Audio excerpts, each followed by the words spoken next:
Wa man waqa'a fi syubhat waqa'a fil haram. Alhamdulillah. Barang siapa yang menjatuhkan dirinya, barang siapa yang sengaja menyeburkan dirinya di dalam perkara yang syubhat, maka hakikatnya dia ada di dalam perkara yang haram. Assalamualaikum warahmatullahi wabarakatuh. Bismillahirrahmanirrahim. Alhamdulillahi rabbil alamin. Alhamdulillahilladzi arsala rasulahu bil huda wa dinil haqq liyudhhirahu 'ala ad-dini kullih wa kafaa billahi shahida. Asyhadu an la ilaha illallah wahdahu la syarika lah wa asyhadu anna Muhammadan abduhu wa rasuluh. Allahumma shalli wa sallim ala nabiyyina Muhammadin wa ala alihi wa ashabihi ajma'in. Amma ba'd. Faqad qala Allah ta'ala fi kitabihil karim wa huwa asdaqul qailin.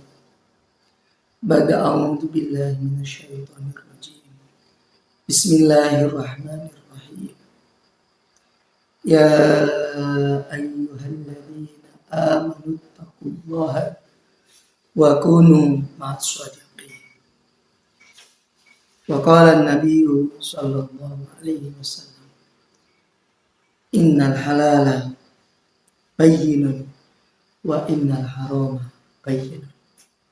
Rawahul Bukhari wa Muslim. Ma'asyiral muslimin wa zumratal mu'minin rahimakumullah. Kepada seluruh kaum muslimin dan kaum muslimat yang dirahmati oleh Allah Subhanahu wa taala. Berjumpa lagi di dalam kajian spesial di detik-detik akhir tahun 2024. Mudah-mudahan amal kita diterima oleh Allah Subhanahu wa taala. Hadirin, marilah kita bersyukur kepada Allah Subhanahu wa taala atas kelimpahan nikmat dan karunia-Nya kepada kita semua, sehingga sampai saat ini kita semua masih diberikan nikmat iman dan Islam. Atas nikmat tersebut bersama kita ikrarkan dengan kalimatul hamdalah, alhamdulillahirabbil alamin. Kedua kalinya salawat beserta salam semoga tercurah kepada junjungan kita Nabi Agung Muhammad sallallahu alaihi wasallam.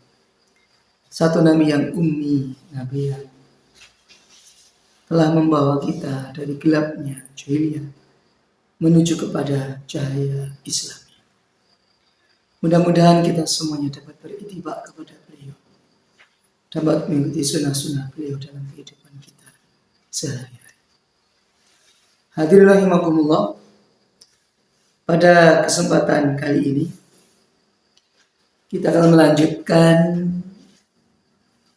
kajian hadis dari kitab Arba'in Nawawiyah, yakni hadis yang ke-6.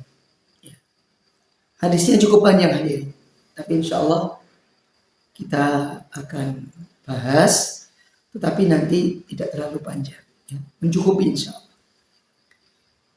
Baik, bunyi hadisnya seperti ini hadirin. Bismillahirrahmanirrahim.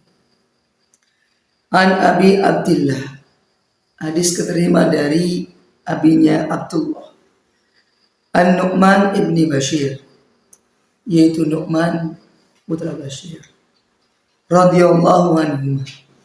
Semoga Allah Subhanahu wa taala memberikan ridho kepada Abdullah, kepada Nu'man dan juga kepada Bashir. Qala, berkata Abdullah bin Nu'man bin Bashir, sami'tu Rasulullah sallallahu alaihi wasallam yaqul. Pada suatu hari aku mendengar bahwa Nabi Agung Muhammad sallallahu alaihi wasallam bersabda, innal halala haruman, innal halala bayyinun, innal halala, sesungguhnya perkara yang halal itu adalah bayyinun, sudah jelas kehalalannya. Ya hadirin, apa halal dari Allah Subhanahu wa taala? Sangat banyak makanan yang kita makan setiap hari. Dari nasi, sayur mayur, lauk pauk, minumannya, dan lain sebagainya, itu adalah kehalalan dari Allah Subhanahu wa taala. Bisa kita nikmati, bisa kita pakai, bisa kita makan. Sungguh sangat banyak perkara yang halal jemaah. Dan sudah terang, sudah jelas itu halal. Halal zatiahnya maupun halal kaifiyahnya. Wujudnya halal, berasnya halal, nasinya halal, dan cara mendapatkannya pun halal. Berasnya, cara mendapatkannya, petani menanam, ataupun kita sendiri yang punya sawah menanam padi di sawah. Saat musim panen kita panen, sebagian gabahnya dijual, sebagian gabahnya kita simpan untuk stok, sebagian dibuat nyebar lagi untuk nanam padi lagi. Ya. Kalau tidak punya sawah, cara mendapatkannya kita halal, kita beli di warung tetangga, ya, di toko beras ataupun di penggilingan. Kita mendapatkan beras tersebut dengan cara yang halal. Berasnya halal, cara mendapatkannya halal. Sayur mayur, ya, bisa kita tanam sendiri. Mungkin kalau kita di daerah pesisir pantai susah, ya. Paling sayur bayam bisa, kangkung bisa. Tapi untuk yang di gunung-gunung, nanti kita menunggu yang dari gunung. Itu pun halal. Dari kita menanam, dari kita beli di pasar. Sudah jelas halal. Lauknya juga hadirin. Kita beli ayam, daging di pasar. Yakin kepada penjualnya. Menyembelihnya dengan basmalah. Menyembelihnya sampai putus urat nadi. Putus urat ininya. Jalan makanan dan jalan nafasnya. Sudah jelas. Tempe tahu itu pun halal, dihalalkan oleh Allah Subhanahu wa taala. Perkara yang halal sudah jelas dihalalkan oleh Allah. Sebaliknya hadirin, wa innal harama baik. Dan sesungguhnya perkara yang haram pun sudah nampak jelas. Apa hewan-hewan yang telah diharamkan oleh Allah Subhanahu wa taala? Siba binabin yang disebutkan di dalam Al-Quran, ya. Hewan-hewan yang memiliki taring, hewan-hewan yang diharamkan oleh Allah. Karena diharamkan oleh Allah berarti itu tidak boleh kita makan. Kita meyakini di situ banyak mandorotnya daripada manfaatnya. Kalau seandainya kita menerjang larangan ini, kita akan terkena hukum Allah, kita akan terkena penyakit karena melanggar aturan Allah Subhanahu wa taala. Zatiahnya barang haram karena sudah dinas di dalam Al-Qur'an. Ataupun kaifiyahnya juga haram, bisa jadi beras, ya, hasil dari curian, maaf hadirin. Ataupun lauknya, sayurnya punya tetangga asal dipanen dengan dalil, oh ini milik Allah, tidak apa-apa, diambil. Namanya tetangga harus izin dulu kalau ingin meminta. Kalau tidak, beli. Kalau malu mau minta, beli aja sayur murah-murah hati dari Allah. Ya. Nah, ini karena saking cekelnya sama tetangga, ada ayam tetangga main diambil aja di sumbernya. Habis itu ngundang tetangganya, mari Kang kita makan bareng. Ini tetangganya berpikir, wah, panjenengan hebat banget ini, masak ayam enak. Ngomong-ngomong ayamnya beli di mana? Maka dijawab, mohon maaf Kang, ini ayam punyanya jenengan, saya nggak izin dulu. Ini saya sudah maaf banget ya, ini terlanjur masak. Ya udah karena punya jenengan, saya mengundang jenengan, bareng-bareng kita makan. Kan? Ini menyakiti tetangga hadirin. Mungkin pernah hadirin tidak sengaja, mungkin bisa tidak sengaja, tapi karena tidak tahu kalau itu milik tetangganya, dikira miliknya sendiri, ya, milik tetangganya diambil disembelih, makan bareng. Nah, ataupun milik orang jauh diambil, ataupun maaf hadirin, pisang, pepaya, mangga, ya, ini lagi musimnya, asal tebas saja. Ini juga barang yang diperoleh dari cara yang tidak baik, dari mencuri, dari menipu, itu juga haram. Meskipun zatnya halal, karena diperoleh dengan cara yang haram menjadi haram. Nah, apalagi kok barangnya barang yang diharamkan oleh Allah, zatnya haram, cara mendapatkannya pun haram. Kita tinggalkan jauh-jauh. Karena sungguh makanan yang haram membuat seseorang malas untuk beribadah. Dan makanan yang halal membuat seseorang semangat untuk beribadah. Baik, kita lanjutkan. Wa bainahuma mushtabihatun. Dan di antara perkara yang halal dan perkara yang haram, maka di tengahnya ada namanya mushtabihat. Mushtabihat itu remang-remang. Kita katakan syubhat. Barang yang syubhat tidak jelas halalnya, belum jelas keharamannya. Tetapi 90%, bahkan lebih hadirin, barang yang syubhat ini, yang masih remang-remang ini, lebih banyak jatuhnya ke haram. Jadi kalau meragukan sesuatu hal pada diri antum, tinggalkan jamaah. Kalau itu meragukan ini hal atau haram, ya tinggalkan. Itu tandanya di situ ada keharaman. Dia bisa jadi itu di situ sudah bercampur keharaman, sehingga kita tinggalkan. Kita milih yang halal-halal, yang baik-baik, yang baik-baik. Jangan sampai diri kita ternodai dengan barang yang haram. Baik, la ya'lamuhunna katsirun minan nas. Sungguh perkara yang remang-remang itu, yang tidak jelas halal haramnya itu, tidak diketahui oleh sebagian besar manusia. Hanya sedikit saja yang mengetahui jelasnya sebuah perkara itu halal atau haram. Sungguh orang yang rohaniyahnya yang baik, rohaniyahnya yang bagus, amaliyahnya yang kuat, yang tinggi kuat keyakinannya pada Allah, dia bisa membedakan, oh ini sudah jatuhnya ke hal yang remah-remah, maka dia siap untuk meninggalkan perkara itu. Insya Allah kalau orang makanannya halal, perkataannya walaupun sederhana akan dapat mana menancap di hati. Didengar itu enak, didengar itu menjanjikan, membuat seseorang semangat untuk beramal, meskipun sederhana. Tapi maaf kalau orang dirinya sudah bercampur dengan makanan yang haram, meskipun dia pintar, pandai berbicara, pembicaraannya terasa ringan, terasa hampa. Karena apa?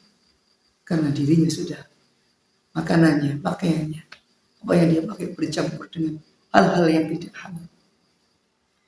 Baik hadirin. Faman ittaqa syubuhati faqad istabra'a li dinihi wa irdihi. Maka barang siapa yang dia bari, yang dia membebaskan dirinya dari perkara yang syubhat, menjaga dirinya dari perkara yang syubhat, maka pada hakikatnya dia telah membebaskan agamanya dan menjaga kehormatannya. Agamanya itu jernih, tidak bercampur dengan perkara yang remang-remang seperti di atas. Dan wibawanya tinggi, hadirin rahimakumullah. Karena dia betul-betul memperhatikan apa yang dia makan, apa yang dia pakai. Tidak asal ada bantuan terima, tidak. Dia pasti akan memilah dan memilih.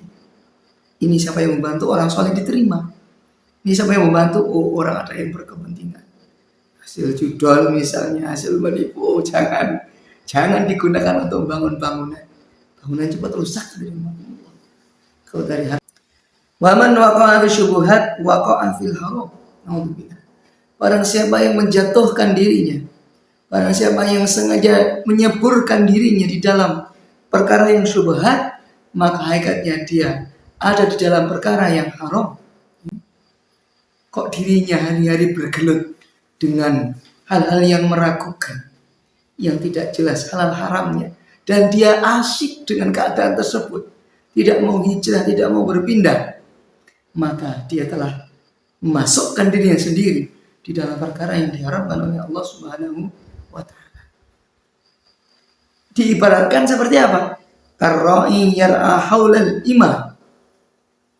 Karra'i seperti seorang penggembala yang dia itu menggembala-gembalaannya di sekitaran pekarangan yang hijau royo-royo, rumputnya indah-indah, bagus-bagus, tetapi dipagari oleh pemilik pekarangan itu.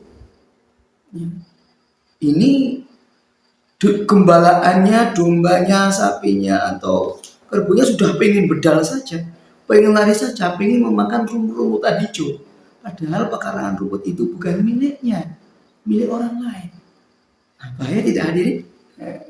Yushiku ayartafi, maka diragukan ini penggembala tadi diragukan, kira-kira penggembala itu mampu tidak menahan gembalaannya dari menerjang batas-batas tanah milik saudaranya, sehingga gembala tidak memakan rumput-rumput milik saudaranya.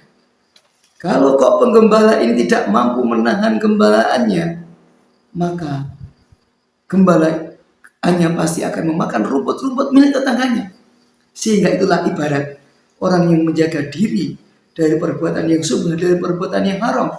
Kalau dia mampu menjaga, ibarat seorang penggembala yang mampu menjaga gembalaannya. Tapi kalau tidak mampu menjaga gembalaannya, ya sudah, gembalanya makan rumput-rumput milik saudaranya. Jadi hadirin, itu tercebur. Kalau orang tidak mau menjaga dirinya dari perkara yang haram, dia maka masuk dalam perkara yang syubhat. Lebih jauh lagi, dia masuk perkara yang haram. Maka hadirin, jaga ya diri kita. Seperti penggembala tadi, menjaga gembala. Insya Allah bisa hadirin. Kemudian kita lanjutkan, ala wa inna likullin malikin himan.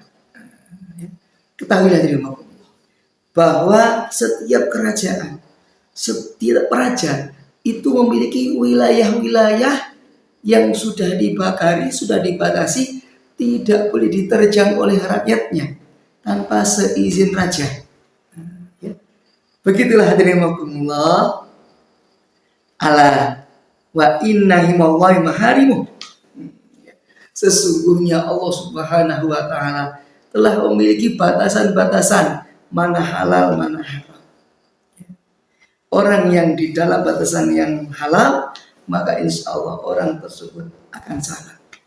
Kalau orang ini sudah menerjang batasan halal, kemudian dia menerobos batasan haram, batasan syubhat, itu seperti seorang rakyat yang dia menerobos wilayah yang telah dibatasi oleh raja tanpa seizin kerajaan.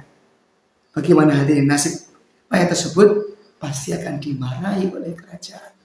Bisa-bisa mendapat hukuman ini rakyat. Karena apa? Masuk selonong tanpa izin pemiliknya. Nah, begitu juga hadirin. Kita takut kalau Allah murka pada kita. Kalau Allah marah pada kita, kita takut hadirin rahimakumullah. Maka kita berada di lingkungan yang halal. Supaya apa? Supaya tidak dipanggil oleh Allah dalam keadaan marah. Supaya malaikat juga cinta kepada kita. Kita tidak ingin ditangkap sebagaimana tadi. Orang yang nyelonong masuk batasan wilayah kerajaan.